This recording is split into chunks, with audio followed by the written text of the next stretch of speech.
സംസ്ഥാനത്ത് കുട്ടികളിലെ digital addition വർദ്ധിക്കുന്നു. കേരള പോലീസ് ആരംഭിച്ച ഡിജിറ്റൽ അഡിഷൻ സെന്ററുകളിൽ 6 മാസത്തിനിടെ റിപ്പോർട്ട് ചെയ്തത് 443 കേസുകളാണ്. കൊച്ചിയിൽ മാത്രം 53 കേസുകളാണ് രജിസ്റ്റർ ചെയ്തത്. വിവരങ്ങളുമായി രേഷ്മ ബാബുവാണ് ചേരുന്നത്. രേഷ്മ, അത്യന്തം ഗൗരവകരമായി തന്നെ എടുക്കേണ്ട വിഷയം കുട്ടികളിലെ ഈ ഡിജിറ്റൽ അഡിക്ഷൻ. അത് സംബന്ധിച്ച വിവരങ്ങൾ എന്താണ്? ആര്യ, അതായത് ഫോണോ അല്ലെങ്കിൽ കമ്പ്യൂട്ടറോ ഉപയോഗിക്കുന്നതിൽ കൂടുതൽ താല്പര്യം, അമിതമായിട്ടുള്ള ആസക്തി അത് വർദ്ധിച്ചു വരികയാണ്. പ്രത്യേകിച്ച് കുട്ടികളിൽ.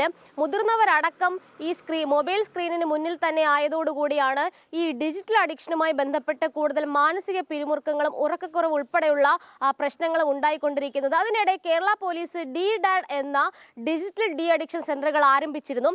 അതിൽ സംസ്ഥാനമെമ്പാടും കഴിഞ്ഞ 6 മാസത്തിനിടെ 443 കേസുകളാണ് രജിസ്റ്റർ ചെയ്തിട്ടുള്ളത്. അതിൽ തന്നെ ഏറ്റവും കൂടുതൽ വന്നിരിക്കുന്നത് കോഴിക്കോടാണ്. തൊട്ടു പിന്നാലെ കൊല്ലവും കൊച്ചിയും ഉണ്ട്. കൊച്ചിയിൽ മാത്രം 53 കേസുകൾ രജിസ്റ്റർ ചെയ്തിട്ടുണ്ട്.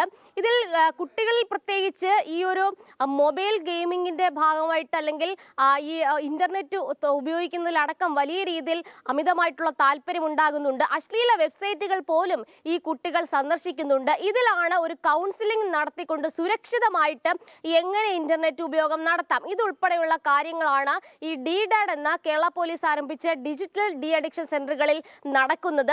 എന്തായാലും മാനസികാരോഗ്യ വിദഗ്ധരടക്കം ഇതിന് സഹായം ചെയ്തുകൊണ്ട് ഉണ്ടാകും. മാനസികാരോഗ്യ വിദഗ്ധരുടെ നിർദ്ദേശാനുസരണം ഇന്റർനെറ്റ് അഡിക്ഷൻ എത്രത്തോളം ഉണ്ട് അതിന്റെ ഒരു ടെസ്റ്റിലൂടെയാണ് ഈ അഡിക്ഷൻ സംബന്ധിച്ചുള്ള തോത് മനസ്സിലാക്കുകയും ഏത് വിധത്തിലുള്ള കൗൺസിലിംഗ് വേണമെന്നുള്ള കാര്യത്തിൽ ഒരു തീരുമാനം എടുക്കുകയും ചെയ്യുന്നത്.